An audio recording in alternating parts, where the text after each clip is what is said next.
Let me put that upstairs. Okay, it is setting up the broadcaster right now. Awesome. All right, I see it. All right, it says I am live. There we go. Okay, welcome everybody. Glad y'all could join us today.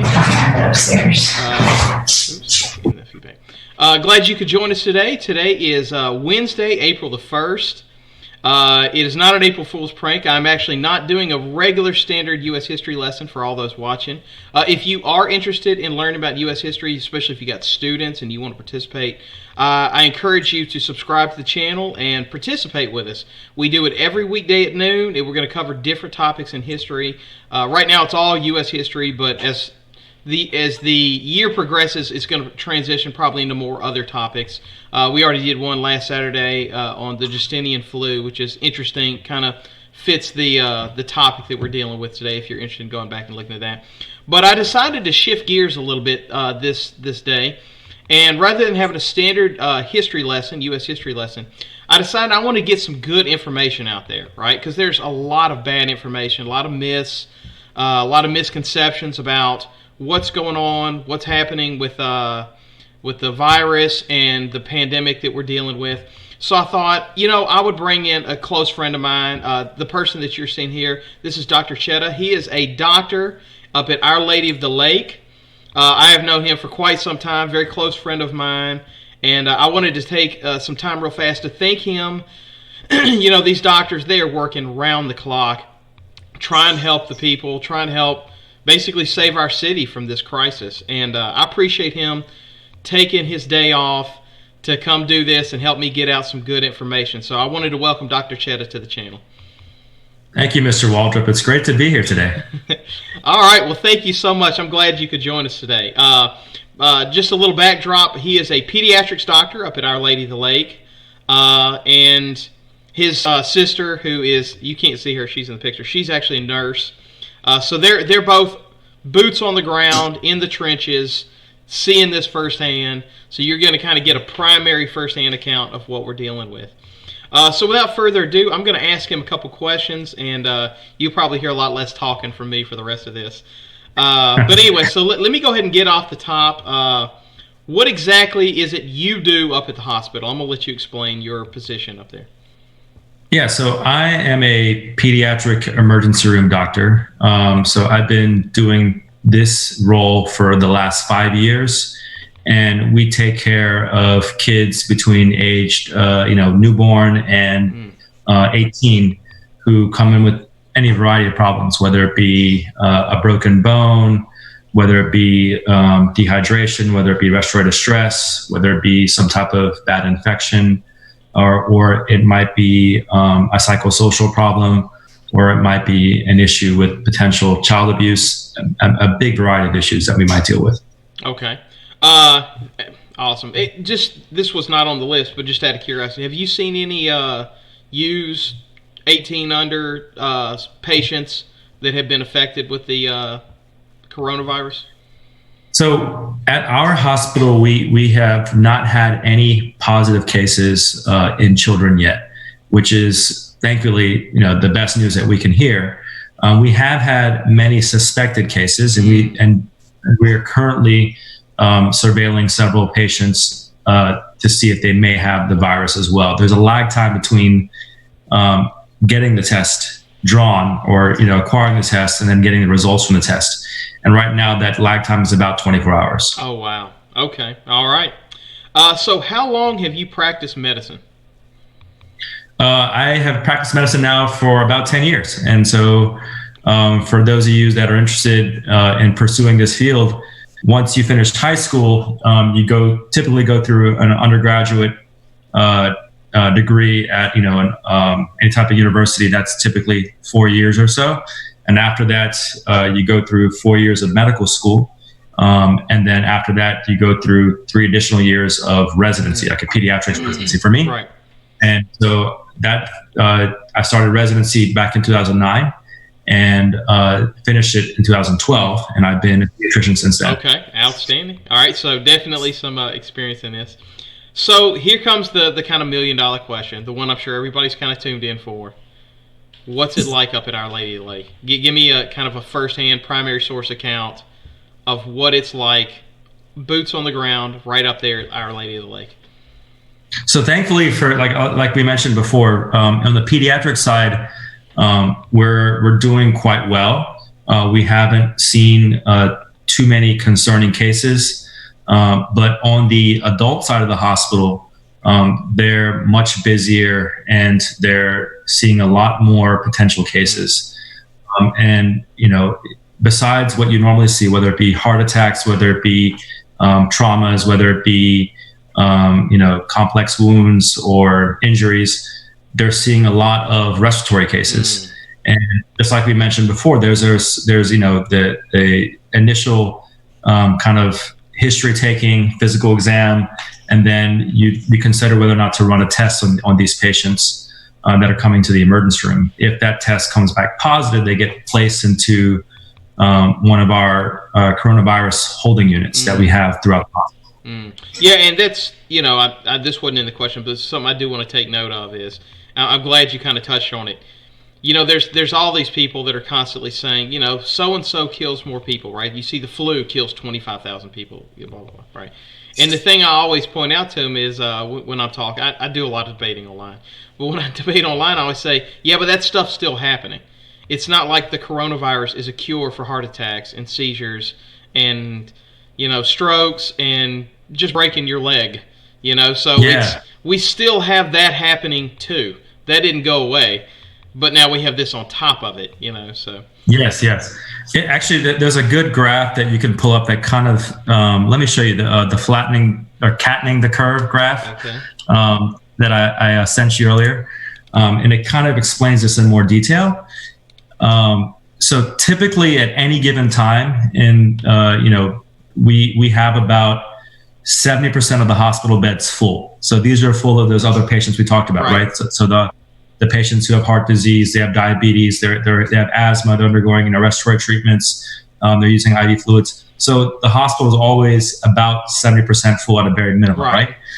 Whenever something like this current pandemic is happening, it puts extra strain on the system, right? If you look at that graph, it demonstrates what we're most concerned about. We have a specific carrying capacity, and that means the number of hospital beds, but also the number of ICU beds. So that's intensive care unit beds.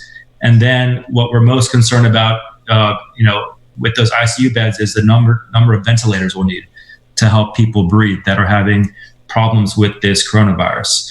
And with the current rate of how things are going, what we're concerned may happen is actually another graph I want you to pull up. It's called LA bed and ventilator need.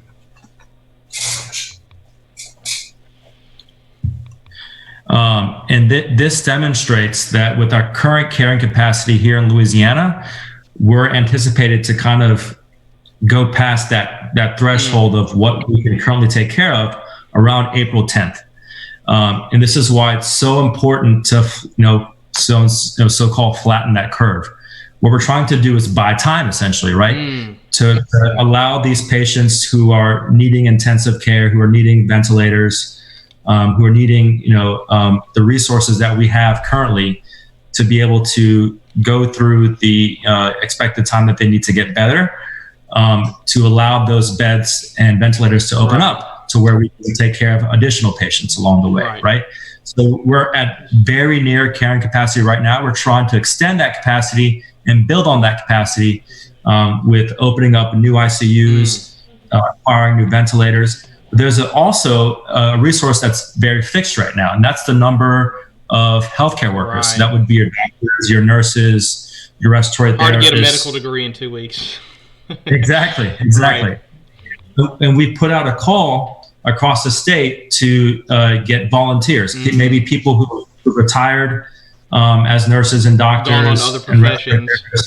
Exactly, that they want to come out of retirement, or maybe people that aren't currently, who are currently like in medical school, and they may want to volunteer on the front lines. or even we've seen a lot of students volunteer. There's actually a website out there. If you Google Louisiana coronavirus volunteer, the first thing that comes up is I think a DHH volunteer sign up, and they've already had about 3,500 people from across the state to help volunteer for different things. It might be as simple as delivering meals or just manpower, right? So anybody can play a role in helping us to defeat this pandemic. Okay, now let me ask you, because you'd mentioned doctors come out of retirement. Is it something, and we'll probably touch on this a little later, but we all know, we've all heard the news that this thing is particularly deadly for the elderly, right? Is that something that you're kind of concerned with, that you have somebody that's, let's say 70, 75, they come out of retirement, they've been practicing medicine for 50 years, right? But they're surrounded by corona patients. Is that something y'all are concerned with? That you don't want somebody coming out of retirement at say 72, they go in to help because they're trying to do their part, and next thing you know, they're an increased patient. They're now on the other end needing the respirator, so to speak. No, that's actually a great question, and that also highlights the need for what we call PPE. So that's personal protective equipment, right? And you guys have all heard about the shortages of materials that we use to protect ourselves as healthcare workers, right? So whether it be a gown, whether it be a mask, we have different types of masks, surgical masks. The ones you may have heard more about are what we call the N95 masks, which help to block out any types of respiratory particles. And then the face shields, the goggles, things like that people use to protect themselves. Right. So if we have enough of those materials, we can help mitigate and reduce the risk to healthcare workers. Anybody across the board, whether it be somebody who's elderly, but there are also people that may have other chronic medical conditions that could be at risk, right? So somebody who has asthma, somebody who has diabetes, somebody who has heart disease, it doesn't matter what their age is, they can be at risk for having complications from this virus. So that also highlights, just like we had that kind of rate limiting step of the number of ventilators that we have, we also need to do everything that we can to protect our healthcare workers, because if they were to contract the virus, they of course can't, they won't be able to be on those front lines to help out and to help treat those that need the life-saving care. Right. By the way, I want to take time real fast because some people are already doing it. If you have a question that you want to ask, at the very end, we're going to do a live Q&A. Go ahead and put your question down in the live chat, and we'll get to that at the end. Some people have already put in their questions. We actually got quite a few, but we'll go as long as we need to. So if you have a question you want to get answered, feel free to put it in the live chat, and we will get to that at the end. I see some people already doing that, and I appreciate that. Okay, so you talked about what it's like there right now, and you mentioned that normally the hospital operates at about 70% capacity. Okay, why? Give me your explanation of why does a hospital typically operate at about 70%? Why is that kind of like the golden zone of where you want? Yeah, so it's the idea is you want to have some flexibility, right? So on our pediatric side of the hospital, at our children's hospital, we typically are busier during the winter months. So from like October to around this time of year, March, is when we're the busiest. It's during the respiratory season with the flu viruses, the RSV viruses, the asthma exacerbations. So during that time of year, we're actually very close to 100% capacity. And so we want, and sometimes we'll go above 100%. So where we're having patients that we need to admit up to the hospital floor or the ICU, but even those units are at capacity. So we end up having to put units and flex, beds into the emergency room that we can use to take care of patients while they're admitted in the hospital, right? And then typically for us in the summertime, the volume may go down a little bit, right? We might see less respiratory cases, but then we see more of other cases. So kids are going to be, at home. They're in summer camps. They're more outdoors. So we see a lot more injuries and traumas during that time of year. We're also seeing respiratory illnesses and other types of cases, but we're seeing different types of things or more of the other types of things during those times of year. So the idea is to have flexibility, right? Not just with the number of beds or the ventilators that you have, but also with the staffing. So we have staff that can take care of patients in the emergency room, but some of those staff can also flex to help take care of patients on the regular floor, in the ICU, in the oncology unit, where we take care of kids with cancer or any other parts of the hospital. So, and I want to key on one thing. You were mentioning that in the winter months, when you're going to have problems with asthma, it gets cold, right? Mm-hmm. You said it operates at already above 100% capacity at times, right? So sure. I kind of want to drive home that point too. Y'all, we got to get this under control. We do not need it to linger on into the asthma season. And, at a time when it was already at 100% capacity, and see if we can get it to 200. That's not the goal, right? So I do want to take that point. Let's see. It says, oops. So I said, with the plans for the hospital moving forward as the numbers continue to grow, what is the hospital planning to do? I mean, obviously, we know it's not. The numbers are going up, right? I mean, mathematically, sure. You talked about April 10th. Yeah. We look at the numbers every day. It does not seem as though right now we're getting a handle on it the way that we want to, right? Mm-hmm. What is the hospital planning to do? Seeing that, I've heard that April 10th deadline. What are they doing to try to get ready for April 10th? Yeah, so they've already been, they've been trying to be proactive about opening up new units. So, for instance, at our adult hospital, we have 5 or 6 coronavirus units and also slash ICUs that are meant exclusively for patients who have or are suspected of having coronavirus. And, so we're not only expanding beyond our current ICUs, but we're using units that were previously used for trauma patients, for pediatric patients, or emergency patients, and trying to flex them into coronavirus units. A couple of days ago, we're trying to increase our ventilator capacity. So they borrowed 10 ventilators from our pediatric hospital to be used on the adult side, because they're anticipating that they're going to get close to, or maybe exceed that volume of ventilators that they have for those ICU patients that have coronavirus or other type of things that they're trying to do. What we've also done is tried to reduce the number of elective cases. So, patients that might come in for elective surgeries that maybe can be put off for a couple months, or they're coming in for a colonoscopy or a scope of their stomach or small intestines. Maybe we can put them off for 2 or 3 months. We're delaying those elective cases so that we have extra capacity of specialists and rooms in our operating room and our pre-op and our post-op units as well. What they've done is opened up some hospitals that, if you remember, in Baton Rouge, we used to have Baton Rouge General Mid-City Campus, which is close by Baton Rouge High. They were a full-service hospital, and they closed several years ago. We've actually reopened the hospital, and we're hoping to use it as an emergency room, an inpatient unit, and also an ICU as well. And then we also need to find the staff that can take care of those patients over there as well. In New Orleans, what they've done is not only have they been trying to expand the capacity of their current hospitals, but they've actually opened up their convention center as like a field hospital, right? You guys might remember, I guess maybe these students might not remember, during Hurricane Katrina, 15 years ago, we used the Superdome and the convention center as shelters. But in Baton Rouge, we were using our basketball stadium, the Pete Mayer Veterans Medical Center, as a field hospital as well. And we were using many of our convention center, the River Center, we used it as a field hospital as well. And the goal was maybe to take care of patients who did not have coronavirus in those places, those facilities like the field hospitals, and then reserve those units, those ICUs, for the sicker patients, those that may have those respiratory illnesses. Wow. Okay, so your sister is a nurse dealing with this on the front lines, right? Like, she's down in the trenches.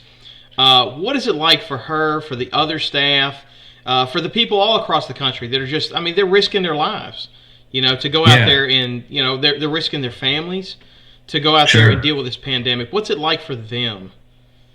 So it's actually, from an epidemiological perspective, it's a little bit concerning, but interesting to me at the same time as a scientist, to see how our certain retirement communities. My sister works in a retirement community here in town, and so of course they take care of patients that tend to be older, right? And they may have certain medical conditions. They may have had strokes. They may have had recent surgeries like hip replacements and knee replacements, and need rehab need rehab in an inpatient setting. But that same facility that she works in also has an independent side. So there are elder individuals that may be very independent and only need very, occasional, 1 hour per day, 1 hour per week of physical therapy. And so they may live in an independent house in the neighborhood, but then patients that might be sicker or need more, one-on-one type care or more frequent care, they get admitted into the hospital, right? So my sister works on the inpatient part of that hospital,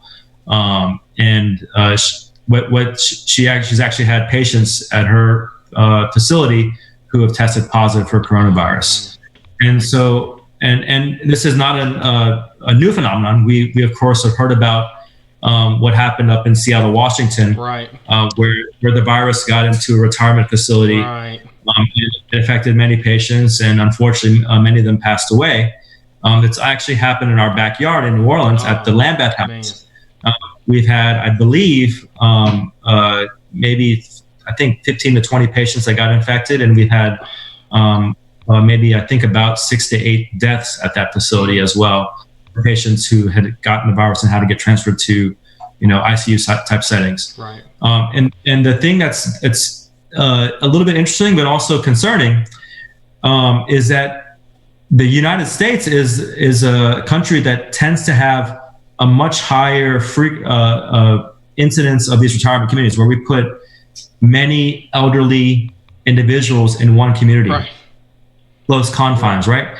Whereas many other countries, they tend to have less of these type of facilities, and these elder individuals might stay with their family during their final years, right? Yeah, that was the retirement home in Indonesia for my family back in Indonesia. It's when you get old, you go live with your kids. That's what you do. Exactly. Right. Yeah. That happens for my family back in India. You live with your family, with your kids, and they take care of you. And that, if you think about it, might help actually decrease the spread, right? So if one of those elder individuals gets the virus, they're only limited to their home environment, to their families, as opposed to having 75 to 100 to 200 other elderly they can infect. Elder, but also immunocompromised with medical conditions, all in the same community, right? So what my sister's retirement community has done is tried to limit the spread or exposure to that virus among their healthcare workers and among the patients that live there, right? So we used to have nurses or doctors that would flex from one part of the facility to other parts of the facility. So now they're only allowing them to work in one part of the facility, and that's it. So that they're not, if they do happen to contract the virus, they're not going to different units across the community and unknowingly spreading the virus. They also, of course, are wearing that personal protective equipment, the PPE. They're wearing the mask and the gowns whenever they're taking care of patients to help protect themselves and also to help eliminate potential spread among that community as well. They don't want to be the harbinger of death for the rest of the patients. Exactly. Okay, so let's shift it back a little bit, right? We talked about Louisiana, we talked about Baton Rouge, specifically Our Lady of the Lake and our retirement facilities. Let's pull it back, right? Let's go to a national level. Yeah. Dr. Chheda, what can you tell people that they can do to help stay safe and help stay healthy? Sure. I think the one thing that everybody's been talking about is the how do we flatten the curve, but also how do we social distance, right? How do we eliminate spread and decrease the number of cases that we're having, right? So I think the one thing that everybody has a role in playing is doing everything they can to eliminate the spread through social distancing, right? So it's important to eliminate unnecessary travel outside of your home, to go shopping for clothes, to go to sporting events, to go to environments where you have a lot of people congregating in the same location, right? So I typically say, if you're only hanging out, you shouldn't be hanging out with people you don't hang out with every day, right? So that would be your family, your parents, maybe your grandparents, or your immediate siblings that live in the household. So for little kids, that means we shouldn't be going on play dates with other friends that live in other houses. That means we should try to, and this is why we've shut down schools, to try to eliminate the spread among kids here or among teachers in our community. And what may happen is they themselves might be okay, but they might bring it home to their sick parents or to other immunocompromised kids or adults that have cancer, who have asthma. Then that can, of course, cause problems for those patients as well. I think, there's another thing that would be really pertinent for your kids to see is the age distribution. If you go to that, the age distribution chart, it gives a good breakdown of who is being affected by coronavirus. Gotcha. All right, pulling it up. All right. If you see, let's see, I'm pulling it up myself. So you might notice that, and I think this is actually kind of alarming for me to see firsthand. This kind of gives an age breakdown of who's been tested or who's come back positive for coronavirus. And we all have heard about the elder individuals, especially people that are greater than 60 years of age, that have coronavirus and are being affected by it. But as you can see here, it doesn't really discriminate based on age, right? We're like I said, thankfully, we're not seeing too many kids that are affected, but it doesn't mean they're immune, right? We still have 5% of cases among the pediatric population. What was most interesting to me was among my age group.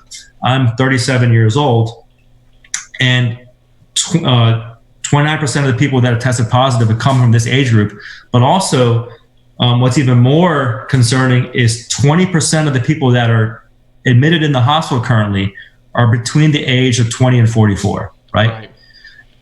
And that, I think, is really concerning because, many people think they're younger, they're healthier, I'm immune to this, or I can't get affected by this. And that's not true. Right. And that's what kind of really, I think, should quantify the need for us to all take a part in helping to eliminate the spread, right? So not only should we social distance, right? We should also make sure when we come home from work, before and after we have our meals, before and after we use the restroom, we're washing our hands. Really good, right? And that means washing our hands with soap and water for 20 seconds, getting in between our fingers, getting at the back of our hands, making sure that we're covering every part of our hands, because those are the things. And you probably have noticed me during this broadcast, I've actually accidentally touched my face several times. I know, I'm terrible at that. And that's how it can spread, right? So you might cough or sneeze into your hand. If you don't wash your hands and you shake somebody else's hand, or you put your hand on a doorknob, you can pass on the virus that way unknowingly, right? And the other thing that we're learning is that there's usually what we call an incubation time, right? So you may get the virus and may not exhibit symptoms for potentially 5 to 10 to 14 days after you get the virus, but you may be shedding that virus that entire time. So you can be just like me and you today, with no cough, no shortness of breath, and no other symptoms, but I can actually be shedding that virus and spreading it to others. Yeah. Right. Whenever I do this, so I'm a history guy, right? So I'm going to put it in history a little bit and kind of give you a metaphor to kind of hope the viewers that are watching this can kind of like put their brain around it, because this is kind of how I kind of rationalize it. Okay, if you go back in time, everybody sees the stories of the American Revolution and stuff like that, right? These guys showing up and they got these muskets, right? And if you ever watch any videos of this, they're terribly inaccurate, right? I mean, you can almost be point blank at somebody and the bullet just goes all over the place because it didn't have rifling. Rifling is like when the bullet spins, so you have better accuracy, right? And so what Yes. the French actually kind of came up with is something called volley fire. And you've seen it in movies, I'm sure, where everybody says ready, and they pull up their guns, aim, and they'd all aim, and they go fire. And the reason why is because they figure, okay, these bullets are terribly inaccurate. But if we shoot enough of them in the same general direction, we're going to hit something, right? That's sort of how this virus works, right? Every time you go to Walmart, you're basically getting shot at with a musket. It probably won't hit you. Probably will not, right? Every time you touch a loaf of bread at Walmart that maybe somebody else with corona touched, you may not get it, right? You might not get it.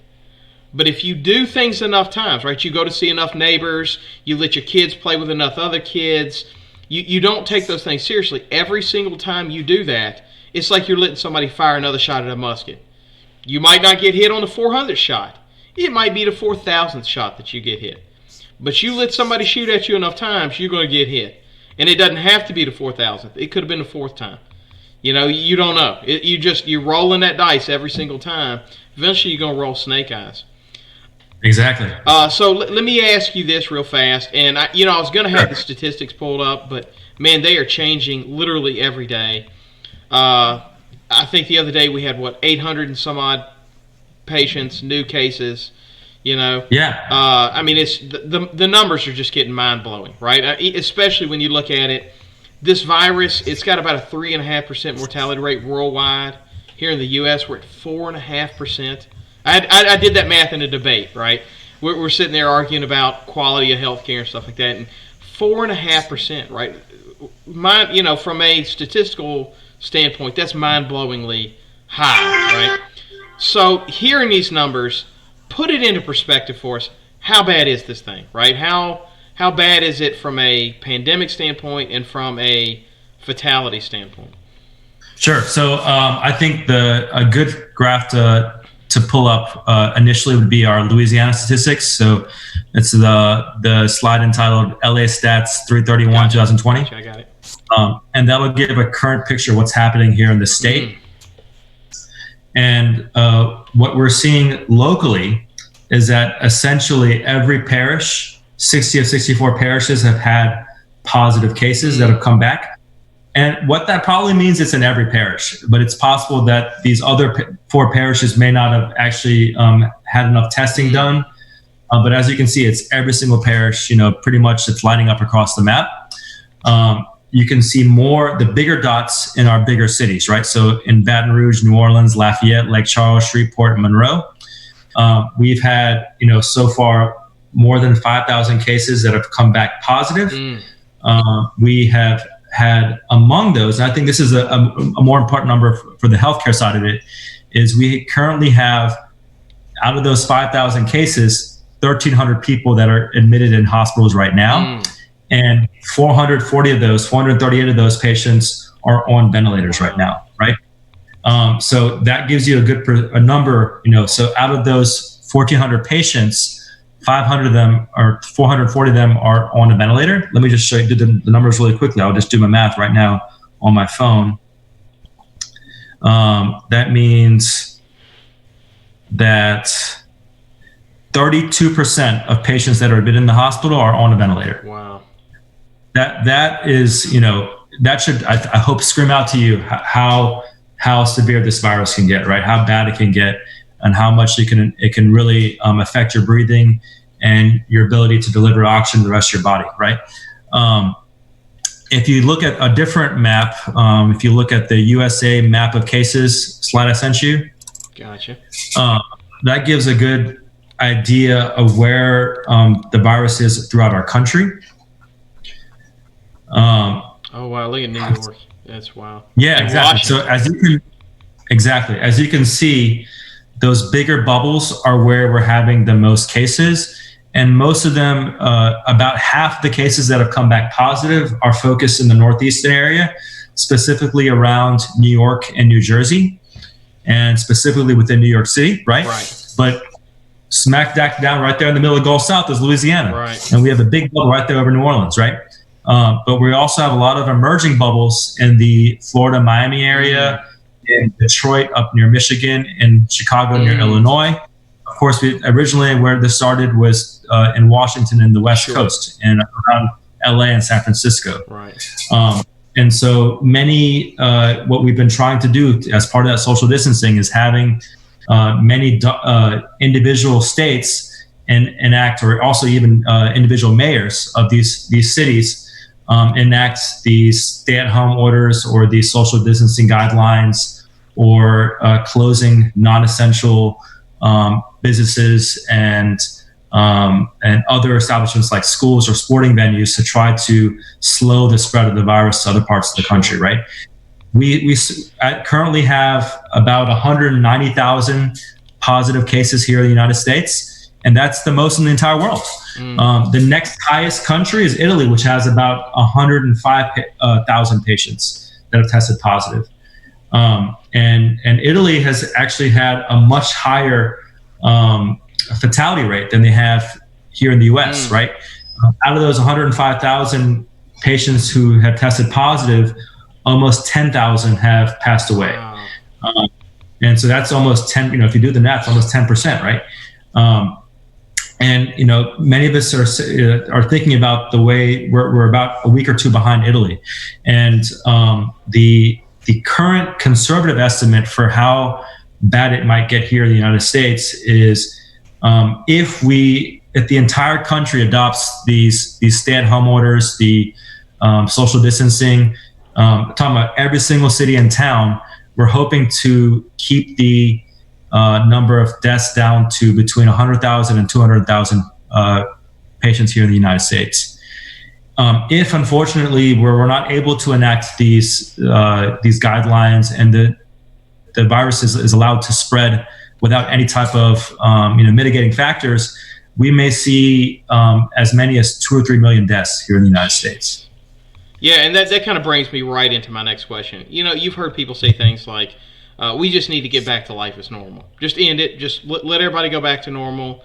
If the elderly die, they die. You saw that interview, I'm sure, where the lieutenant governor for Texas is like, hey, let's just get back to life as normal. Open the floodgates, reopen everything. How bad a decision would that be? Bring that into perspective. Yeah, I think we already showed it on that previous graph with Louisiana carrying capacity, right? Right. Once our healthcare system becomes overrun, right? Let's say my grandfather's in the emergency room with coronavirus, right? But then you're let's say one of our kids that's listening to us today. Let's say you happen to be in a bad car accident, right? And you need to have access of a trauma surgeon. You need the ICU to because you had some bad injuries. If all the ICU beds are taken up by coronavirus patients, and we've exceeded our carrying capacity, somebody who comes in for a heart attack or for a bad car accident won't have that ICU bed. And that can happen to anybody, right? That can happen to a 10-year-old, that can happen to a 50-year-old, those type of issues. So nobody is immune to the potential fallout from the quote unquote cure, which is trying to restart everything at the same time, right? That's why we're trying to flatten that curve by buying time to where we can deal with the kind of the consequences of this pandemic, right? We want to be able to maintain our hospital bed carrying capacity. If you think about it, at the same time, if we let some of our elderly die, we're also eliminating consumers in this economy, right? So the reasons our economy has been so successful these last 10 years is because people are consuming more, right? They're buying more cars, they're buying more TVs, they're buying more groceries, right? They're buying more clothes. And so if all of a sudden overnight we lose 3 million of our citizens, that's that's close to 1% of our population.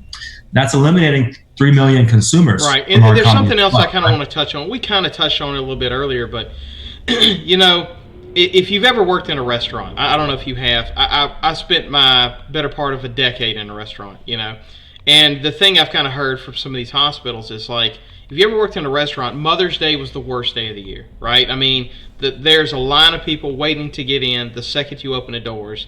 It is slam-packed all day long, and then when you finally close the doors at night, that's when you finally get to calm down, right? And that going into the day, it's going to be crazy all day long, right? And for healthcare workers, they're going to have days, like you said, there'll be days where you're over 100% capacity already, right? But it's not every day, right? And when you start piling it up where these hospitals are at 100% capacity every single day, they're humans. Mm-hmm. These are humans. They're going to get tired. They're going to get fatigued. Yeah. You can't come into work every single day and it's slammed from the second you set foot in the door to the moment you put your butt in the car seat to go home, without it having some impact of exhaustion. And you also made the case, if you got people coming out of retirement, there's a reason they're retired. They're getting up there. They may not be able to handle 80 hours a week. So that's another aspect to it too. Is the longer this drags on, the more you're wearing these people out. You cannot sustain this level of high intensity going to work and it's crazy all day long. You can't sustain that forever. People have a breaking point, right? Exactly. No, you make a great point. The one thing that we have a finite resource of is our healthcare workers, right? Right. We might be able to manufacture more ventilators eventually, right? And we're working on doing that, of getting more resources from our federal stockpiles that we have. We might be able to produce more personal protective equipment, more masks, more gowns, right? But the one thing that we have a hard time producing many more of in a very short period of time is our healthcare workers, right? Our surgeons, our doctors, our nurses, our respiratory therapists, our EMTs, all those people that are kind of on the front line right now. So we have to protect that resource as well. Right. Okay. Before we get to the live questions, I want to ask one last question. This one's kind of important because I know we've got some people that have been sitting here watching us. We've been going for 40 minutes, right? What are some ways people can help? How can they donate? How can they get involved? It's so tough, right? Because, part of helping is just sitting on your butt. That sounds weird, but that's part of it, right? But let's say you want to do something or donate, what are some ways you can help? So we talked about one of them, right? The Louisiana Coronavirus Volunteer website. Right. And this is I'm going to leave that in the show notes, by the way. Yeah. It's the website is volunteerlouisiana.gov. /disaster services, and I'll send you that link right now, so you have that as well. So that's one place that people can volunteer at. I think that's the best way to kind of get involved using your actions, right? Trying to be a volunteer around. If people want to give money or they want to donate resources, I think a good place would be like the food bank. Many people may not have access to meals this time. We have our elderly, we have people with low incomes, people that have been laid off. Unfortunately, and nobody, I think I echo what we were talking about previously. Nobody wants to get the economy started faster than many of us here working on the ground. We would love to go back to quote unquote. Yeah, I didn't go to college to be a remote teacher. Exactly. So I think the food bank's a great resource. Feedamerica.org has kind of resources for food banks across the entire country. Whatever city or town you live in, our Greater Baton Rouge Food Bank is great. I volunteered there before many times in high school and college growing up. I think another place that people can, give their time to is to their own families, right? Making sure that you're keeping in touch with their grandparents. They're in current isolation right now, right? Let's say they live by themselves, that they're already used to being more solitary, independent, but they're not used to being alone. They're used to getting visits from you guys, right? So instead of just letting them sit on their own and, maybe getting grocery deliveries once a week, make sure to FaceTime with them. Make sure to chat with them every once in a while. Check in on them more frequently. And the same thing with your neighbors, that might be elderly, that might be immunocompromised. Instead of knocking on their door and going to the living room, give them a phone call, chat with them over the phone, see what they, what they're thinking about. There might be things on their mind that they're worried about that they haven't really had a chance to talk to anybody about, right? I'm always concerned about the psychological impacts of these types of things on our most vulnerable here in our community, right? So I think it's really important for us to have more time, that have the ability to give, to always try to spend more time to give to give more money and resources to those that have less. Yeah, I'll tell you another little practical tip. It's one that I've kind of exercised. Is if you have an elderly person in your neighborhood, one of the things I've done is gone up, knock on the door, said, "Hey, don't open the door. Don't open it. But is there something you want from the grocery store?" And so what we'll do, Rachel, that's my wife. She'll get on the little app and she'll do this thing where you can do this curbside pickup at Walmart, and she'll just add groceries to the list. And that way Awesome. you keep them from having to get out of the house. You keep them inside and protected. Okay, so without further ado, we're going to get to some of the live questions. Awesome. If you still have a question, feel free. Looks like we got a whole lot to get to, and we're going to try and get to all of them. So, Sure. but anyway, let's go ahead and get going. The first one comes from my favorite student on earth. This is the best student I've ever had, and it comes from Elizabeth Waldrop, and she asks, "Are you running low on supplies like gloves and masks?" Yes, Elizabeth, that's a great question. If you're watching, hey Elizabeth, she's also a good friend of mine as well. We are. What we're trying to do is stretch our small supply as long as we can, right? We're trying to, let's say we have a patient in the emergency room that's suspected of having coronavirus. Instead of going in once to get the history, then going in again, regowning to get the physical exam, and going in then again to update the parents on the labs, I try to do as much as I can in the room with the patient while I'm there the entire time, right? So asking them questions about the history, doing the physical exam, and then if I need to update the parents, I can always call into the room on the phone to give them an update on how things are going, right? So we're trying to stretch our very valuable supply of masks and gowns and gloves as much as we can. And our hospitals are doing the best they can to acquire more resources, whether it be from local vendors. Many people are donating gloves and masks and gowns to their local hospitals. And I really do thank those dentist offices and surgical centers and construction companies that have donated many of their supplies to us, because they feel like that we could utilize it better for our community here in town. But also we're trying to solicit the federal government, the state governments to get other companies to produce these things as well. Many people have seen these masks that people are making, many factories that have been making. I know Tesla's gotten involved. Right. Exactly. Yeah. So it's been very heartwarming to see how the country is mobilized to help many of us on the front lines in the healthcare field, and we want to keep on coming. We're hoping these resources will continue to come on.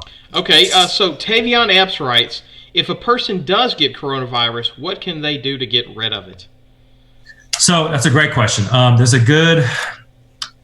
me show you. There's actually a slide I sent you. It's called Coronavirus Symptoms Timeline. Got it. Okay. So what this basically shows is the expected timeline for somebody who gets coronavirus, right? So typically so let's say you touch a doorknob and you touch your face, right? And you get the virus. There's typically a period of time between maybe 2 and 14 days, what we call the incubation time. That's when the virus is multiplying multiple times inside your body until it starts having symptoms. On day number 1, the symptoms, you'll start having symptoms like fever, a dry cough, maybe some muscle and body aches, and maybe start feeling kind of fatigued. And then between day 2 and 7 of the virus, you might start having some progression of symptoms. So from just having a dry cough, and then to start having some difficulty breathing. And then it's potential by day 7 or 8, you might start having worsened shortness of breath to where you need to come to the hospital, and then maybe being admitted into the hospital. And then once you're admitted in the hospital, you might go to a regular unit where you're maybe getting some oxygen and some supportive care with some IV fluids or some nutrition and things like that. Or you might need more intensive care where you need to be put on a ventilator. And then the disease course runs about 14 to 21 days. So by that time, either you've completed the disease, you're better from the disease, your body's been able to fight off the disease, or it could be on the total end of the spectrum where you have, complete respiratory failure, which then leads to cardiac failure and potentially death. right? So Tavion's question, I think, is a great one. What can you do to get rid of it, right? The coronavirus is a virus, and there aren't that many known treatments for viruses out there, right? We do have a medicine called Tamiflu or oseltamivir that we can use for the flu, but there hasn't been any proven medication that has been used to totally treat and eliminate the coronavirus. There are several trials going on out there, and people have heard about these medications. One's called hydroxychloroquine, which is a medication that was previously used to treat malaria. Another medication is azithromycin, which is an antibiotic. Another medication people have talked about is zinc, which is like a mineral supplement, right? And there are different trials that are looking at these medications to see whether or not they can be useful. Zinc you can get over the counter, though, right? You What's can that? get zinc over the counter, can't you? Yeah. So the consideration is, can you take these medications to help prevent worsened symptoms, or can you help take these medications to treat the virus? And as of yet, the World Health Organization has not been able to make a recommendation that these will definitely help treat the coronavirus, right? There are a lot of what we call anecdotal cases where a doctor may have used these medications on a patient and they got better. But did they get better from the medication, or did they get better just because their body was able to fight it off, right? I like to compare it to using a rubber band to treat the cold, right? So if I put a rubber band around my finger on day number 4 of the cold and I get better by day number 7, was it the rubber band that made me better, or was it my body that fought off the cold that made it better, right? Not causation. Exactly. Correlation versus causation, right? And that's why what we do when we say doing controlled trials or case studies, it's important to have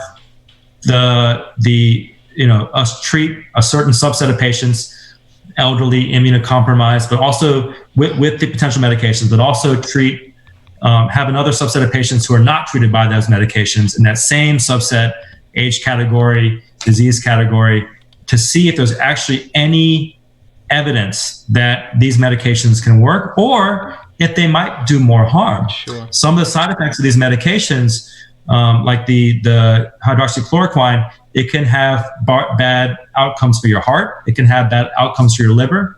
And in very severe cases, it can result in death. So are the side effects so severe that it actually might make the disease course worsen for the patient, right? The one I kind of, going back to your rubber band thing, the one I always thought to kind of describe, because I teach, when I taught psychology, the difference of correlation and causation. You know, if you're an alien and you came to the planet, you could forgive them if they thought that umbrellas caused rain. You know, because people would walk around with umbrellas and go, wow, you know, that's amazing. They have these little sticks in their hand and it causes the sky to rain. It's like, no, they just watched the news and they knew it's going to rain today, right? Okay, exactly. So Dakari Givens writes, how long will this last? That's a great question. So it's hard to say at this point. There's a theory out there like that most, and this is actually true, that most respiratory viruses tend to slow down in the summertime, right? And this is actually true of other coronavirus strains, right? Coronavirus, we've known for a long time, is the other strains cause symptoms of the common cold. Coronavirus also? Yeah. So there are other coronaviruses out there, and we do know that the coronavirus isn't very hardy. So if it doesn't have a host, like a human host, it can't survive outside the body for a very long period of time. And one thing that we know can deactivate the virus and break it down is ultraviolet light, right? So when we're in the summertime, right, and the sun's out, not just as it's hotter, but also the sun's out for a longer period of time, right? So it's out for not just 12 hours, but for 14 to 16 hours. That ultraviolet light can actually help break down the virus, right? The theory is that, you know, summertime will come, and it's hopefully right around the corner, and it will help to shorten the disease course or eliminate more of the virus outside the body. Having said that, what we're seeing on the ground is not necessarily that correlation, right? we're seeing a lot of cases in our southern states, right? In Florida, near Miami, in New Orleans, right here in South Louisiana. Well, in Iran, you talk about those giant piles of bodies. Exactly. In the Middle East, which is also very hot on the West Coast in California as well. And those are all environments that have temperatures that are greater than 80 degrees. Last week we had temperatures up to 90 degrees here in Louisiana, and we're still seeing a pretty fast spread of this virus to many of our population. So it's hard to say how long this will last. One theory is that it will slow down in the summertime, but then once again in the fall, it may get reignited in a second wave of infections, right? That's why it's so important to get this done now. Exactly. That's why it's important to figure out, first of all, flatten that curve to kind of buy time for us to get more resources to take care of our patients, but also to let science do its work. Let us try to come up with a vaccine. Let us try to come up with a proven treatment plan. Let us try to come up with better ways to take care of patients while they're in the hospital. Right. Okay, so Aaliyah Jackson writes, and this one I'm probably going to take, is there a possibility we won't be going back to school? So, Aaliyah, let me tell you this. The answer to that question is we don't know. We just don't know. To be honest, if everybody self-quarantined and we could get this virus under control 3 weeks from now, it's all done. Who knows? Right now, the order is April 30th. It might get extended. I mean, I would imagine if 2 weeks from now coronavirus is over, they're going to come back to us and say, we change our mind, go back to school. The answer to that question is, I hate to say this, I really do. And we actually had a staff meeting with us yesterday. The answer is, we don't know. We just don't know. A lot of this is, if you remember back to the last day of school, if you remember all day long, I kept telling you, look, I don't think we make it to spring break. I hope I'm wrong. I really do. But I don't think we make it to spring break before we have some kind of closures of schools in Louisiana, potentially Broadmoor, right? And lo and behold, 2 o'clock, we get that message over the intercom, and with 30 minutes notice, hey, guess what? Your school is closing tomorrow, right? So, I want you to realize too, like Mr. Bradford, all these administrators, the school board, stuff like that, they're catching it the same way y'all are, right? It's no notice, no notifications. They're I think Mr. Bradford found out from some of the students telling him, hey, did you see WBRZ? They're closing the school. And he's like, wait, what? Nobody told me. So, it's a lot of that. I wish I could give you a better answer than that, but the honest to God question is, we just don't know. We have no idea. Malaysia Mac writes, when was Corona started?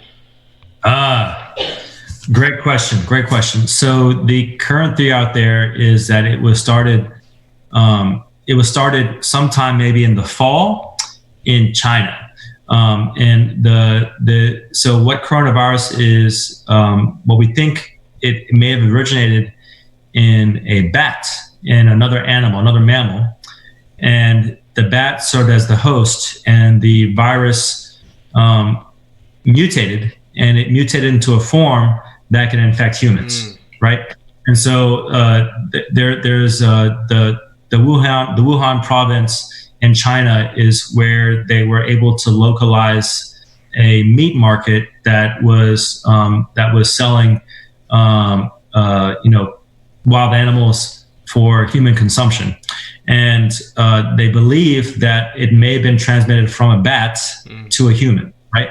And so the problem is we don't have immunity to this. Nobody in the world has immunity to this virus, and it was a totally new strain to humans. So that's how it was able to spread very quickly from there in the Wuhan province to other parts of the world. Of course, we're a global economy now, right? So people are traveling to and from other parts of the world all the time. It spread very quickly in that province, and from there it went to other countries like South Korea, Japan, Italy, Iran, and then from there it spread out to the rest of the world, right? And so we started having our first cases of coronavirus here in the early spring. We think maybe in January or February is when we were starting to have our first cases here in the U.S., and then it's unfortunately spread like wildfire here in the U.S. since then. We started, we had our first cases maybe at the end of February, and now 2 months later, or a month and a half later, we're close to 200,000 cases here in the U.S. Right, and this, this is my kind of amateur dabbling in science, but the way I understand it is, when a virus jumps species, that's when it's at its worst, right? When you're talking about avian flu, swine flu, I think even AIDS came from monkeys. When it makes that jump from one species to another, those are typically the ones. We know about the bubonic plague came from fleas. Yes. So those are typically when they're at their worst. It's when they've jumped species from one species to the next. Go ahead. There's actually Mr. Waldrop, if you want to pull up, there's a photo I sent you. It's called "Worst Epidemics in Recent History," and it's an example of what you just talked about.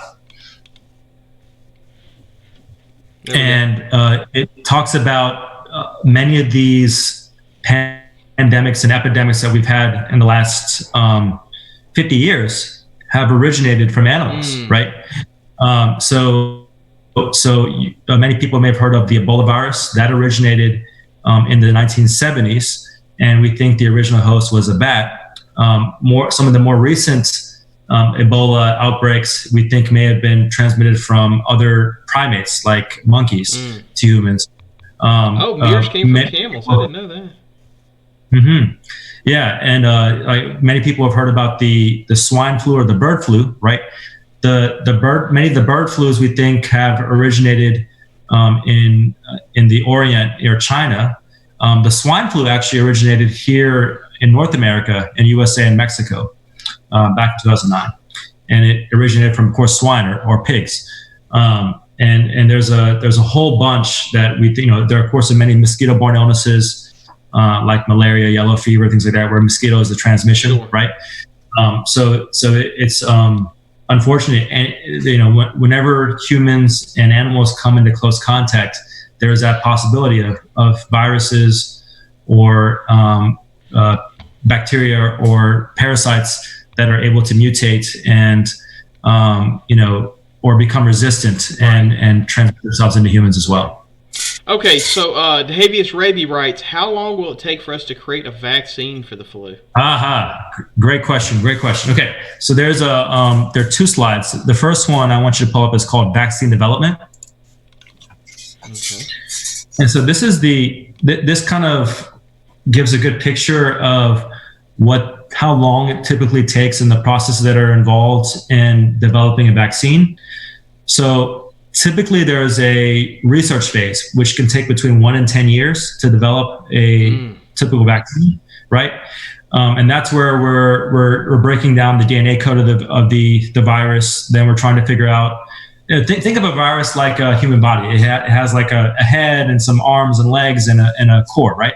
And what we do with vaccines is we try to take a part of that virus, like the leg of the virus, and have the leg inactivated or become, quote unquote, dead.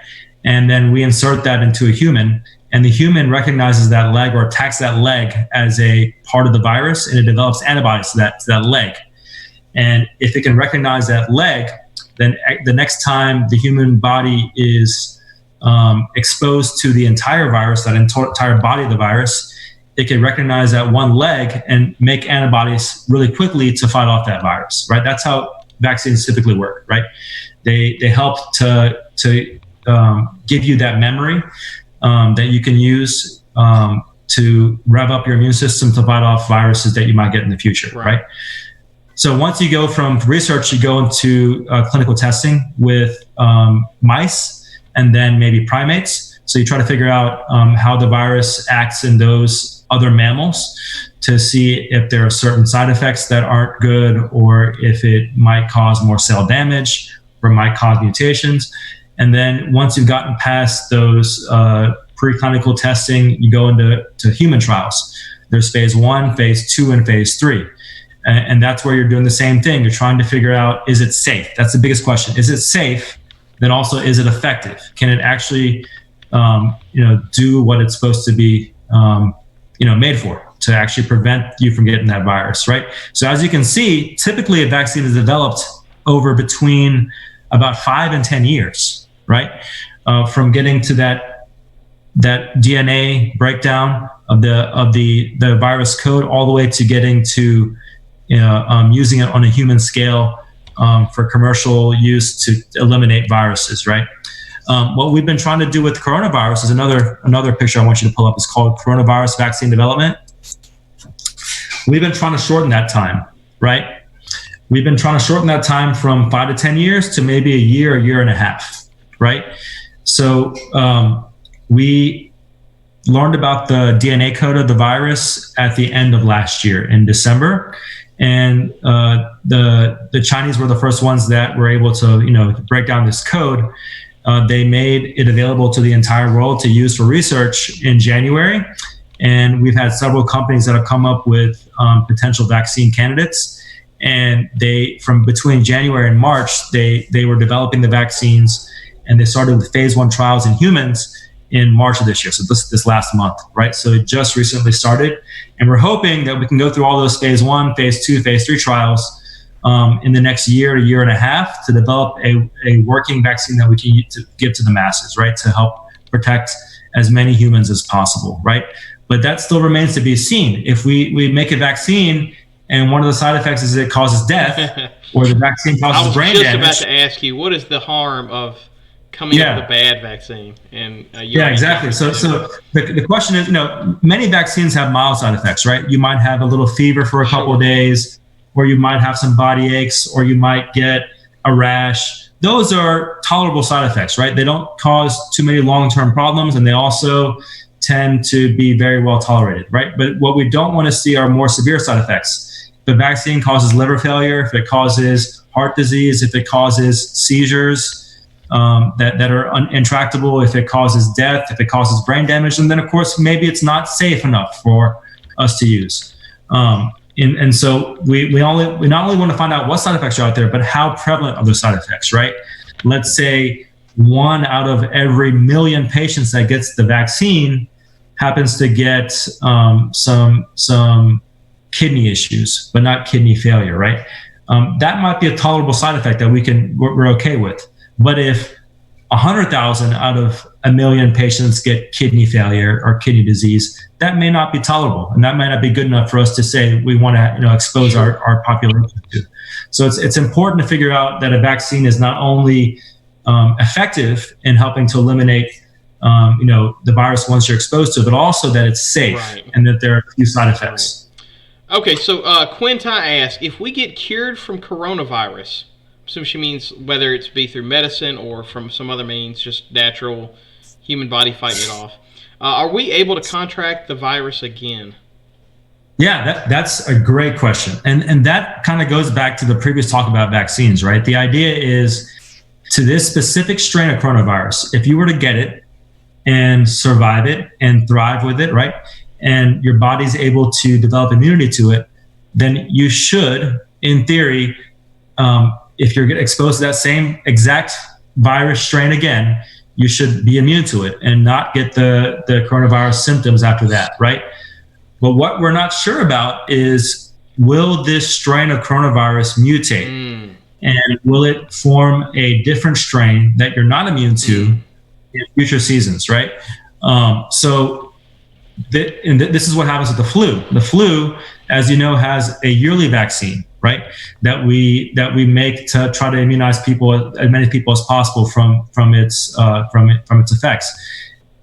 There are thousands of flu strains out there, and what we try to do is guess from the previous flu season and previous, and winters in the southern hemisphere, what are the 15 or 20 most common flu strains that are out there, and we try to make a vaccine that covers those 15 or 20 most common strains. You can't make a vaccine that covers 1 million strains or 1,000 strains. That's why the flu vaccine is not 100% effective. Exactly. So we guess on what are the most common flu strains that are out there, make vaccine of those 15 most common strains, and then and that's the one that we make sure it's safe, and then we of course release it to the public. And this year's vaccine's been pretty effective. It's been, we think, between about 50 and 80% effective to help eliminate the flu, or help to shorten the course of the flu, or help to mitigate the symptoms, right? We're hoping to do a very similar thing with the coronavirus, right? There are, like I said before, there are other strains of coronavirus that can cause the common cold, runny nose, congestion, coughing. This one, of course, can cause more severe symptoms. We would love to develop a vaccine or have ourselves develop immunity to it over time. And let me tell you again, to kind of stress the importance of nipping this thing in the bud. As a general rule, when viruses mutate, they'll often try to mutate to not kill their host. I mean, that's the goal of a virus. They don't want to kill the host, and they can't propagate, right? Exactly. But there is no guarantee that it has to mutate to weaken. And the one, if you go back and you look through the different lessons we did one on the Justinian flu. And the Justinian flu, named after their King Justinian, pretty much ravaged the Byzantine Empire. Went in, I mean, they were pulling 10,000 people a day out of Constantinople, just mass slaughtering them, right? Well, most people don't learn about the Justinian flu. They learn about when it mutated years later, and they know it as the Black Death or the bubonic plague. So it doesn't have to mutate to become less deadly. It can. It normally does. Doesn't have to. AIDS is a good example. Never had to mutate. It doesn't need to. You can go around infecting people for years. It can spread itself, no problem. Doesn't need to weaken itself. So that's one of the things that's kind of concerning about this one is the fact that it can still spread itself for days. Sometimes people have no symptoms. So far it hasn't had a need to weaken itself. And that you make a good point there. Many viruses don't become infective, or you can't spread those viruses until you start exhibiting symptoms, Sure. right? And so you start having coughing or fever. What we have found so far is that coronavirus can be spread before you have symptoms at all, before you have any symptoms. Right. So while you're still in that incubation period where the virus is multiplying inside your body, and that's what makes this more concerning. It can be spread more easily by people who don't even know they have the virus, and that's what heightens the necessity for social distancing. Even though you may not have symptoms, you may be spreading the virus. Right. So Asil Muhammad writes, I would like to ask, why is the coronavirus getting out of hand? So I think it's because it's a great question. I think that's a question that is a great public health debate for us to have, right? And we can talk for hours and hours about this, but to kind of simplify it is because I think we haven't been as aggressive with trying to stop the spread, right? When we were learning about this information initially, we thought that we were protected here in the U.S.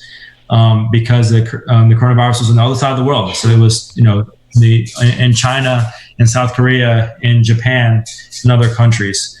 And we initially tried to eliminate people that were infected from coming over from China in, I think, February. But by that time, it already left the country and had gone to other countries. Right. It had gone to Europe, to the Middle East. And people, like we said right before, we're a global economy, so people are traveling back and forth all the time. And they may be traveling and be infected, but not exhibiting symptoms, right? And so we weren't screening people coming from abroad very effectively. So it became, endemic, or it became a pandemic here in the U.S. as well. Once it started on the West Coast, it spread from there. And you can see the cities that have been affected primarily have been the cities that have international airline hubs. Right. So these are places like Chicago, Dallas, New York, LA, San Francisco, right? Seattle. These are places that have many flights coming from other countries all the time, right? So that helps to spread the virus when people are coming from other countries all the time, right? And then, of course, once those patients are coming back home or they're visiting from other countries, and then they can spread it among here in our population, right? So I don't think we were very aggressive with trying to eliminate the spread or trying to prevent the virus from coming here into our country. But then we also, as we've seen these last 2 months, many individual states, many individual localities and cities have not been very aggressive with their social distancing guidelines, with closing down non-essential businesses, closing down schools, to where we can eliminate those large crowds of people coming together to do certain things, right? And that was what I think has really kind of aided in the spread of the virus around our country here. Okay, so Justin Williams asked, this is kind of a loaded question, how did the coronavirus form and what is it made up of? Okay, so the coronavirus is probably already out there, right? It was a virus that's been out there for a long time. We talked about, it's been out there for as like a cold type virus for a long period of time. If you get a bottle of Lysol wipes, you can read on the side it kills corona. It's because of older strains of corona. Mm-hmm. Mm-hmm. It's been around for a long time, and we didn't think much of it because it would cause very mild symptoms, like the cough, congestion, runny nose, which we can get over with pretty typical immune systems over about a week or 10 days or so, right? So there was never any need to make a vaccine to our typical coronaviruses because it wouldn't really necessarily save lives in the amount that we were hoping it would do. But this virus, like we talked about before, crossed species from humans into another animal like a bat, and then the bat may have been an inactive host. So the bat may itself may not have had any symptoms. Rabies, bats can carry rabies. Yeah, it doesn't hurt them. Exactly. But then it kills your cat or your dog. Exactly. So, and then it can live inside that host, but then it can mutate within that host. And then the virus was able to cross back into humans, we think, because of the close contact between those bats and humans in the Chinese market, other side of the world. And then viruses are not actually alive. We don't consider them to be alive like bacteria, like plants, like animals, like humans. They're considered to be like kind of proteins that have a protective coating. And what they do is they require a host. They insert onto the outside of your cell, and they insert some DNA into your cell. And then they use the cell to multiply their DNA millions and millions and millions of times. And then they overwhelm the cell so much to where the cell dies. Then the cell wall breaks down, and then the virus is able to spread from there to other cells inside your body. That's what it's kind of made up of. So some protein, some DNA, there's like an outer layer of fat, which helps kind of protect it. And you asked about the science. There's actually a good slide I have for you here. It's called Coronavirus versus Flu versus Allergies. So I think this gives a good breakdown of how you can differentiate between coronavirus, influenza, and typical seasonal allergies. So I think what many people are very familiar with are seasonal allergies, where you get sneezing, itchy nose, itchy eyes, runny nose, swollen eye, watery eyes, things like that. And many people get that every year in the fall and the spring, whenever the pollen's out there. Sometimes they have indoor allergies or outdoor allergies, right? What flu does is it can cause that cough, that runny nose, that congestion, that sneezing, but it will also cause fever on top of that. It will cause potential muscle aches, weakness, fatigue, and you may also get some night sweats, some chills, and you may also get like a sore throat, right? And then every once in a while, people can get superimposed pneumonias on top of the flu virus as well. What we're seeing with coronavirus is it typically will cause symptoms that are a little bit different than the flu. So you'll have that fever, right?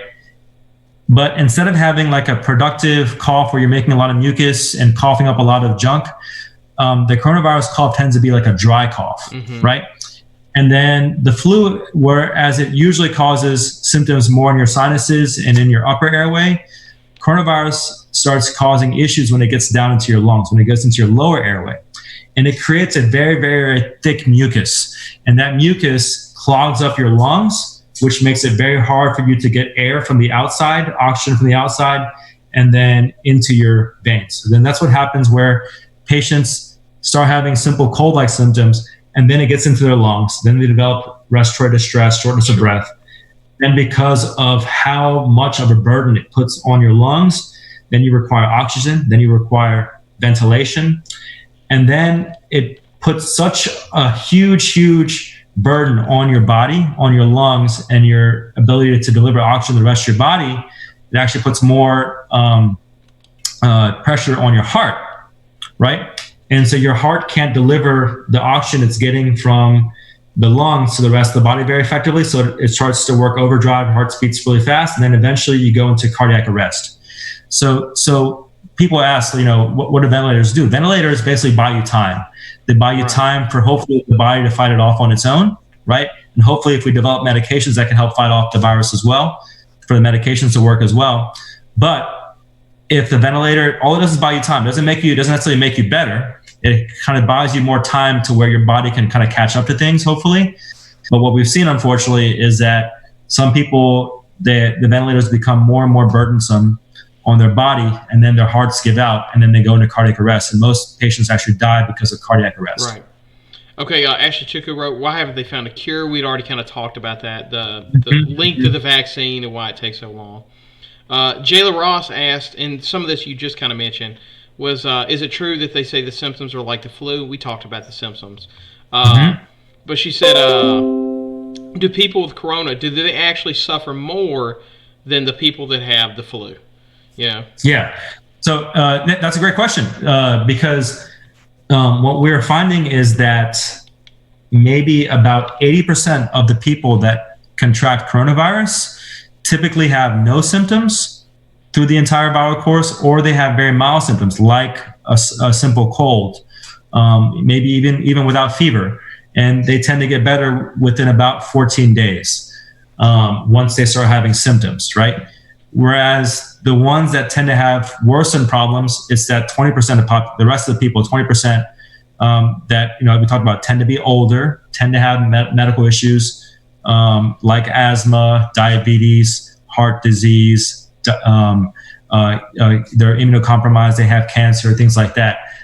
Those are the ones that seem to have worsened symptoms, that seem to have progression of the disease from a simple cold to involvement of the lungs, and they're the ones that have unfortunately more of the bad outcomes, right? But nobody's immune. We've had deaths in the pediatric population, we've had deaths in my age population, and of course we've had more deaths in the senior citizen population.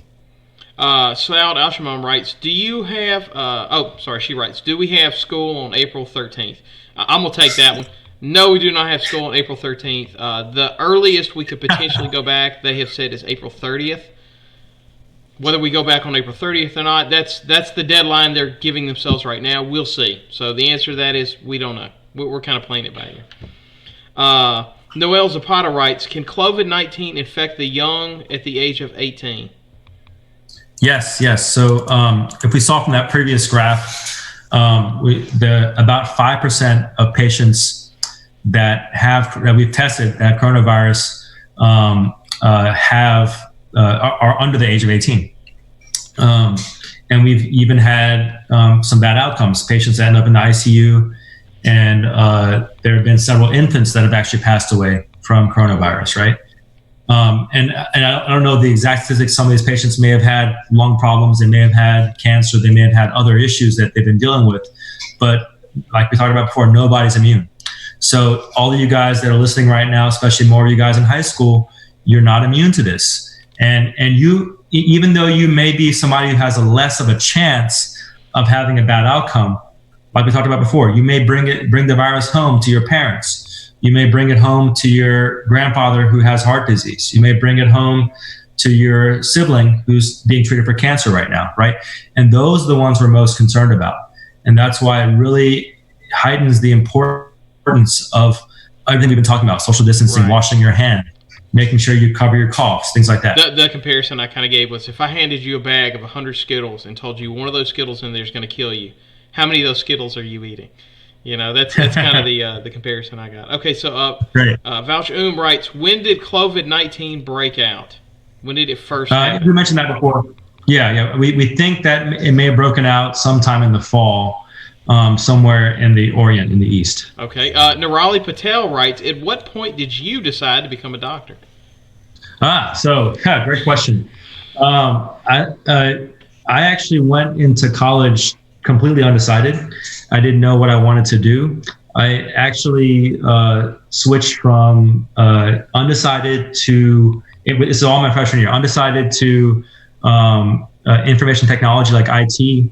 And then I switched to economics. And then I switched to computer engineering, all in my first year of college. And I ended up getting my degree in computer engineering. But when I was getting close to graduation, I was wondering if maybe something else might be out there that might be better for me. And my brother was just finishing up medical school at that same time. And he said, hey, why don't you just, take your prerequisite courses for medical school, take the MCAT, which is the test that you take to get into medical school, and see what happens. So I ended up graduating as a computer engineer. That's what I have my degree in.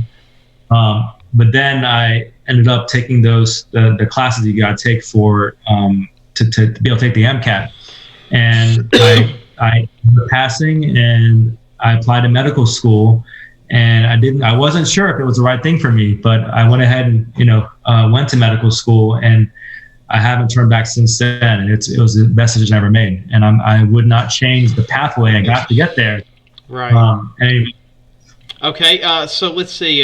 Thomas Wooden writes, is this going to affect our school year? Which, obviously it is, right? I mean, it is. I do want to say one thing, though. This kind of, man, look, I'm going to teach until they tell me not to, right? So as far as at least my class, I'm going to be teaching till the duration. I've even thought about carrying this into the summer for those that are interested in learning. So from my end, I'm going to keep teaching until I cannot, right? And I'll probably teach past that. As far as in the classroom, in desk classes, we just don't know. We just don't know. Let's see. Jan Valesco writes, how do you feel about the continued spread of COVID-19? Are you scared by the disease while you check your patients? Yeah, I think this is something as a physician, as a healthcare worker, we're always aware of, right? We're aware of many types of infectious diseases, right? Whether it be influenza, whether it be malaria, whether it be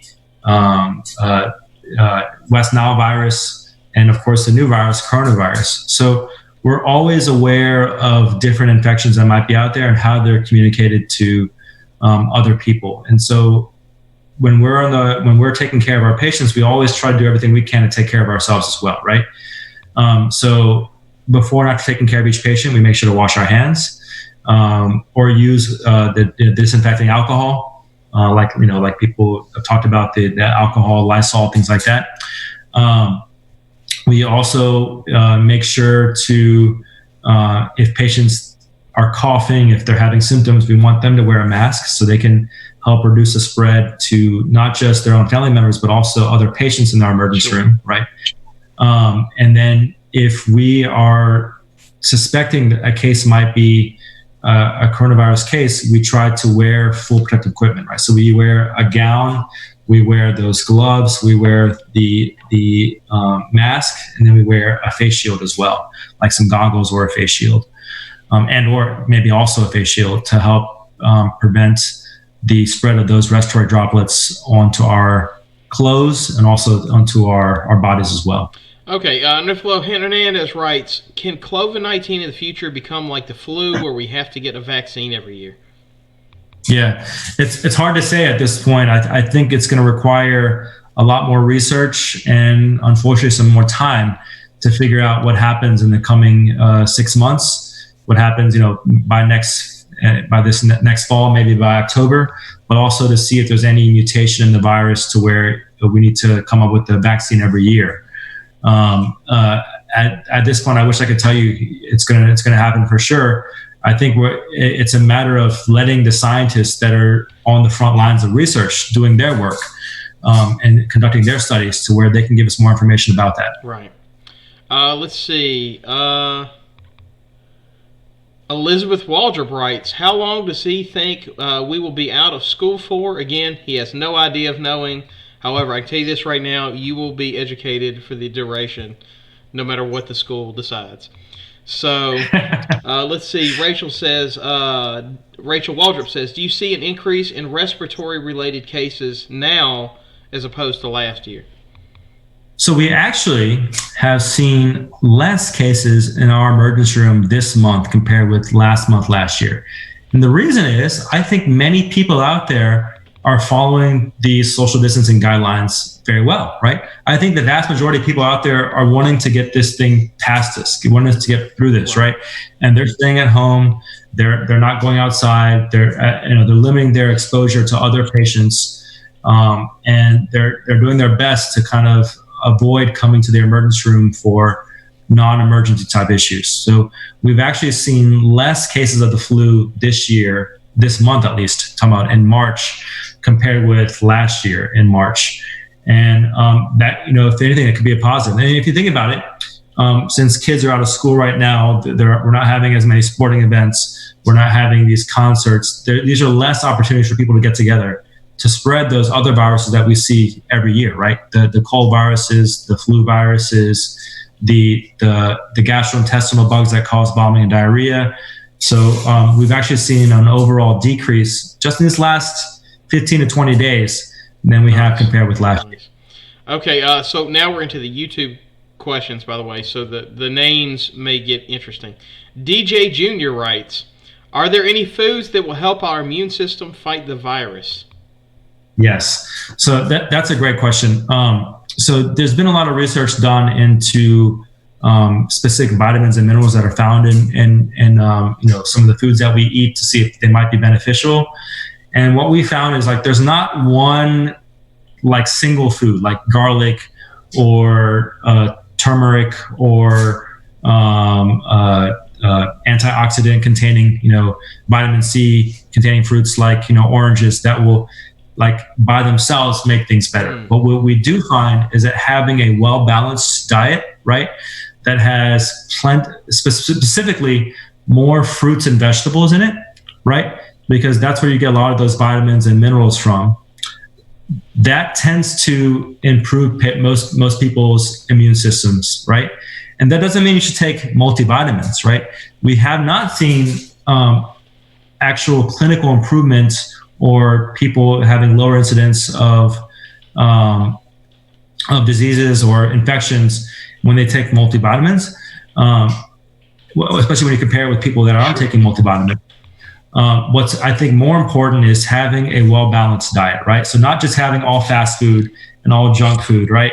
But having good home-cooked meals, but having a lot of diversity within your meals. So having a lot of fruits, a lot of vegetables, having some proteins, making sure that to have, of course, plenty of water to help increase the hydration you're having in your system, and eliminating a lot of those processed foods that really don't have too much nutritional value. Elizabeth, I hope you're still listening to this.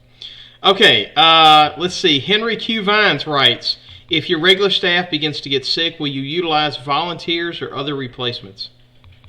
Great question. So right now we're trying to utilize the staff that we have on hand, right? And if somebody gets sick, they go into either self-quarantine if they're well enough to stay at home. Of course, if they need to come into the hospital, we'll take care of them in the hospital. We had that reserve staff. We talked about being at 70% capacity, right? We can sometimes pull from our reserve staff that we have at our hospitals to cover those absences from some of our nurses and our doctors and our respiratory therapists on the front line. We're not at the point yet to where we would utilize volunteers, but we're wondering if we might need that capacity, specifically at those other facilities that we're opening up, like the Baton Rouge General Hospital that was closed previously, like the Convention Center in New Orleans, like other potential field hospitals we might be opening up in the future.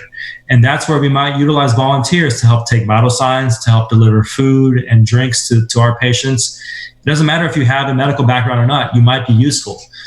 So I really encourage people that are maybe getting bored at home and they want to do more, make a difference in their community. It's not to be a volunteer, and we'll of course make sure that you have the protective equipment that you can wear out there while you're taking care of these patients, while you're around these patients to make sure you're not bringing these viruses home with you.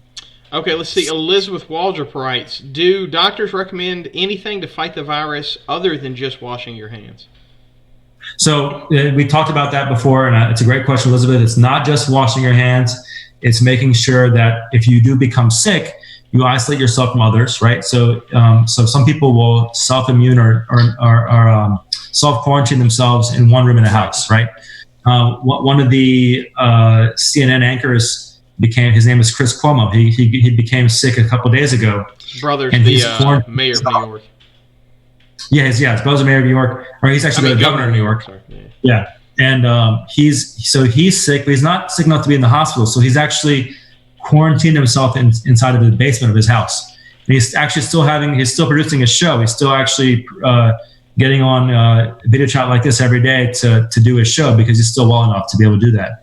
And the only thing that he gets from upstairs is maybe like his wife will make a meal and put it outside the door, and then he'll get the meal from the door, and that's it, right? But he's actually eliminating any contact with his wife and his kids to make sure that they don't get the virus as well. And that's why it's also important so it's one thing to treat yourself, but it's also another thing to try to eliminate spread, right? So that's why we talk about not going outside, not going to if you're sick, not going to the grocery store, not going to the park, not going to the gym, and other places like that where you might spread the virus to other people as well. Elizabeth also writes, have doctors quit because of the stress that comes from being on the front lines fighting corona?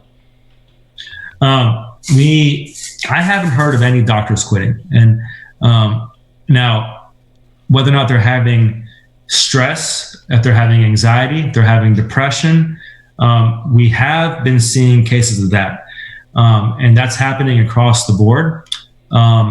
In Italy, I think there was a report that came out 2-3 days ago that said that 51 physicians have actually passed away because they contracted coronavirus in Italy. And there have been several staff members that have been so overwhelmed with,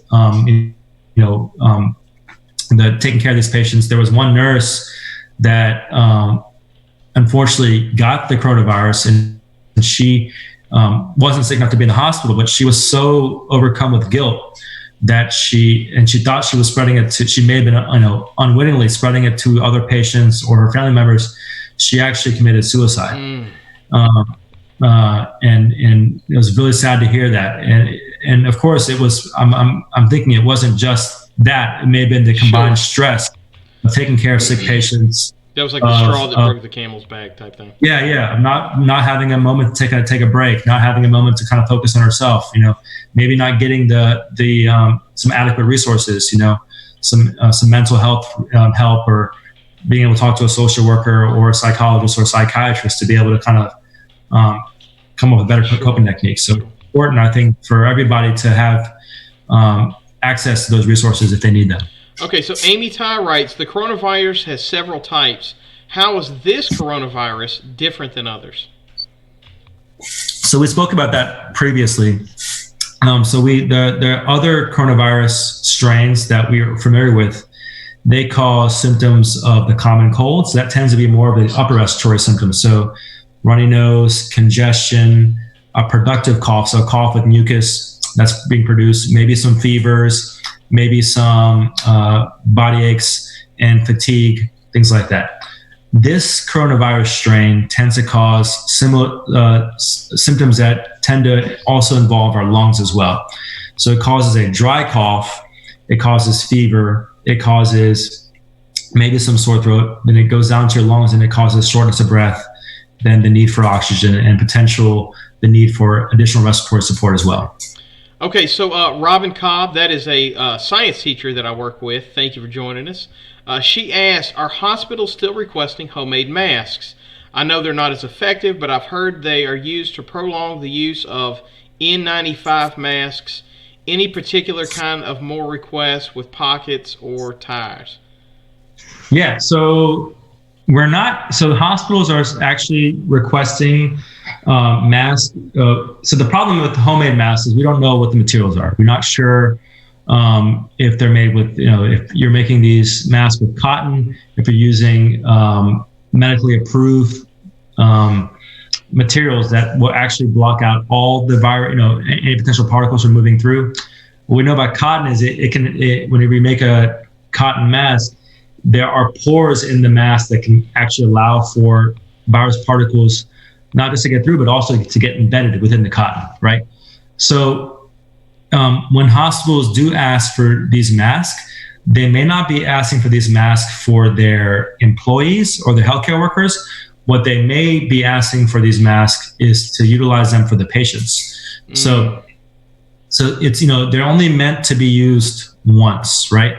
So maybe if a patient comes in and we think they might be infected, we don't have enough of the surgical mask or the N95 mask to provide to the patient, we can give them a potential homemade cotton mask, and it may help stop them from shooting it out. Gotcha. From shooting it out, right? Beautiful. And we will still, our healthcare workers will still utilize the surgical mask and then maybe the N95 mask as well to protect themselves. But what we might be able to utilize those cotton masks for our patients. And that's what's happening at my hospital. Certain hospitals may have similar or different guidelines as well. Okay. Let's see. Rachel Waldrop wrote, "Update: Louisiana now has over 6,400 cases." Wow. Bad Gal Riri wrote, "Would this stop us from having a graduation ceremony?" And it is my understanding that at some point in time we're going to have a graduation ceremony. We don't know when. They will give us updates as soon as they know. They're trying to figure it out. To be honest, they don't know. No one knows. There's no way to know. But I can tell you this right now, at some point in time, you're going to have a graduation ceremony. Let's see. DR Jr. also wrote, "Are there any foods that help with the immune system?" You kind of mentioned this. The Baldwin 10 wrote, "Jake, this is Dad. Will taking any antiviral herbs such as Chinese skullcap or Ketera?" He's a forester, so he knows all these plants. Androgophysis lessen the effects and increase the immunity of individuals that get the coronavirus? Yeah, good question. We don't really know. Those antiviral herbs that they might claim to be antiviral herbs. I think what needs to happen is there needs to be some studies, some controlled studies to figure out if these herbs, not just those herbs, there are herbs that people have been taking for years that claim to be effective to help reduce infection, like turmeric or garlic, that we're not really sure about, right? And what I think is really required to decide if these things are actually effective, and also same thing as before, if they have side effects or if they may have some undesired effects, is to do control studies where you have two populations. One population that they're all the same age group. One population they all have the disease. One population gets the actual potential medications or herbs, and the other population doesn't get those things. And you compare their outcomes to see if they're having any improvements in the disease course to see if it actually is effective. Okay, let's see. Brittany and Leek wrote, "Well, I hope it don't spread no more," which I think we all agree. Gitesh Chheda wrote, "Shout out." That's my brother. That's right. And let's see. My dad deleted a message, and then Rachel Waldrop wrote, "Hey, Gitesh, hope everyone is safe." So that is it for the messages. We power through that. We have done this for now an hour and 42 minutes. Listen, Everybody that has showed up, thank you so much. I appreciate y'all showing up, seeking out good knowledge. Look, I'm going to post this, or this is going to be now on my YouTube channel. It usually takes about an hour. It might take a little longer for a longer video. Usually about an hour for YouTube to upload it. Look, once it's there, share it. Help us, because look, I think me and Dr. Chheda both had the same kind of heart for this, which is, we want it to end. We're taking time out of our day because we want to spread good information. So when you see this on my channel, share it. I realize not everybody's going to watch a full hour and 42 minutes, but who knows? Maybe they do. Maybe they watch just a little bit of it. Let's see. Amy Patel waved. But yeah, please share it up. And listen, any information you got from this, share that information. I'm going to put that link that Dr. Chheda asked. I'm going to put that in the show notes. I'm also see if I can upload some of those pictures into the show notes too. So, listen, thank y'all. Go ahead. Hey, I wanted to make one little shout out as well, Jake, if you don't mind. I think I don't want people to kind of doom and gloom. I think a lot of positive things have happened with this pandemic, and there kind of been they haven't been intentional, but they've been very positive. If you think about it, Mother Earth has been doing better. We haven't had as much air pollution, right? There have been noted effects. So you've seen decrease in air pollution and smogs around many of our cities. I think many families have gotten closer together. They've been able to spend more time with each other. People are cooking more. They're experimenting with new different types of dishes. We've cooked a lot more. Yeah. And I think some people have connected with people they haven't talked to in many years. My family were having more group chats and more video chats with my family back in India. I want people to try to look for the good and look for the positive in this as well. We're going to learn a lot about ourselves, about our world, and about what we really consider to be important, and what we don't consider to be important with what's going on today. And I want people to continue to look for the good and try to spread the good too. And I have one little quote I want to give to your students. This is Gandhi, my inspiration. He says, "Live as if you were to die tomorrow, and learn as if you were to live forever." Good stuff. And I think I try to live by that motto every single day. I think one of your students asked, "Is school going to be finished?" I'm like, my answer would be, school is never finished. We're always lifelong learners, and we're always looking to learn something. That's the great thing about our human minds. We always have that thirst for knowledge. Right. Well, listen, again, thank y'all so much for tuning in. And let me tell you this too. Any information you got from this, right? Because there was a fountain of good knowledge that you could get out of this. I'm sure there's even more that we didn't even touch on. But any information you get out of this, share it with love. And what I mean by that is, and I struggle with this too, right? But you get to talking to people and you tell them things, and it often feels confrontational, right? You often hear people. The one I keep getting to is people say, "Well, the flu kills so many people, 25,000 a year, and the initial reaction is to get angry, right? Like, you idiot, how could you say this, blah, blah, blah, right? To get angry with them. And it can be tough, right? It's just daunting, right? To sit there and say, look, I'm saying this with love, but, this is worse than the flu as far as the fact that, A, the flu didn't go anywhere. B, the flu has had, millions of years to spread. This thing is still going, right? I was for the longest time saying it was still a baby. I think it's now kind of an adult, but it's not going anywhere anytime soon. And I mean, we've seen what it's done to the country, right?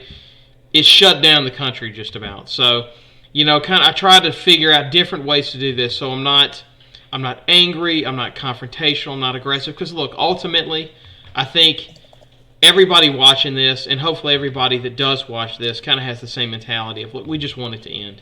We want it to end with as few fatalities as possible, with as few people getting sick as possible. I know I speak for myself, but I think I speak for a lot of people too, where it's like, we don't want to have to put our healthcare workers through this. There's that old cliche of like, oh, he's a doctor, as though that's a sweet, cushy job. The reality is, man, they're working levels that I can't even imagine right now, and in conditions of high stress.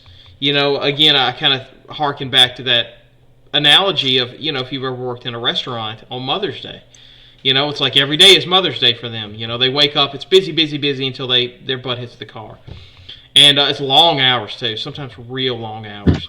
And, the mental stress, Dr. Chheda was talking about too, the mental stress, right? Like, no patient wants to no doctor wants their patients to die, right? I mean, you talk about the ultimate gut-wrenching, gut punch thing. The only thing I can even compare it to for me is, as a teacher, seeing a student not going to achieve what they could achieve, right? That's kind of a gut punch to me, because, you kind of have that, oh man, what could I have done differently thing, and nobody wants to watch that, right? So it is mentally stressful, it is physically stressful, it's taxing.